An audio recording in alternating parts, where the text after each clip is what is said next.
Hey everyone, in this video on anger, I'm going to talk a bit more specifically around how to support someone that you may be living with who has anger issues.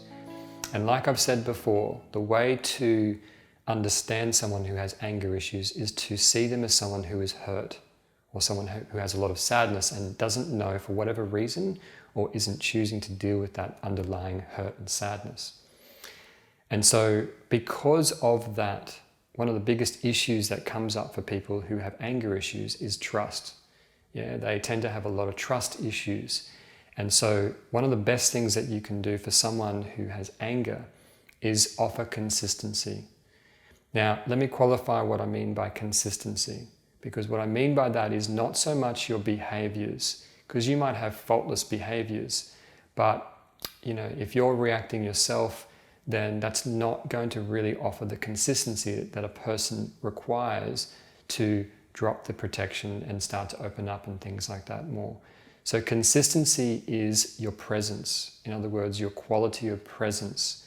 And that quality of presence is the opposite of being moody, where you're up and down and the person doesn't really know what they're going to get on any one day. And as a result, it's like, whoop, I better keep my protection up because I don't know if I'm going to get you being frustrated or angry, or you're going to be stressed today. And so they tend to keep their guard up, so to speak. Whereas if you can offer openness and transparency and honesty, and you're truly walking that and offering that in conversations, and the person can see a consistency of you dealing with your stuff and taking responsibility for your own issues, then that offers a space for someone to really open up and go there. And sometimes they will and sometimes they won't.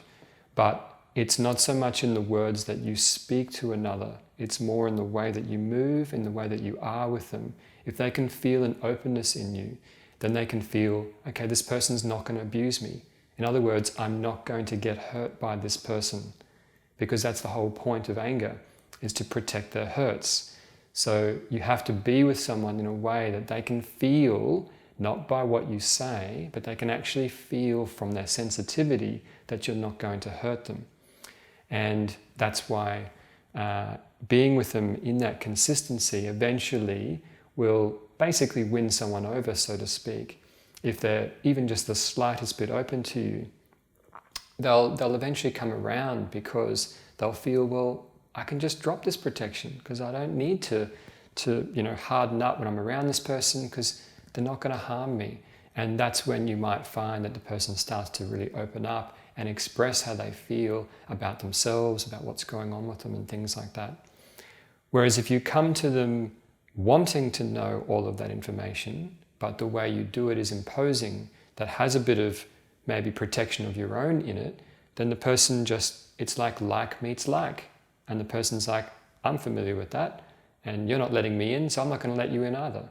And you get that kind of situation of gridlock, essentially, where you might truly want the person to open up, but you're not totally offering the transparency and the openness that allows that person to feel truly safe to be able to go there in the conversation.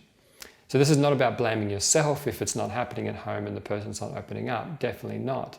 But it's just learning that 90% of our communication is nonverbal. And so there's the words and the conversation, and it doesn't really matter how amazing you are in conversation, it's how you live. And that's the real communication that's going on.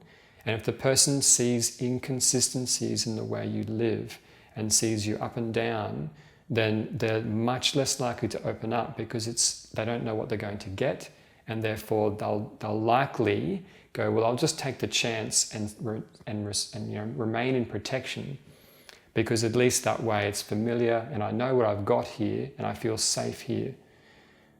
So that's basically a little bit on anger and how to work with someone who has anger, and I'll be talking about it more in future videos, so stay tuned.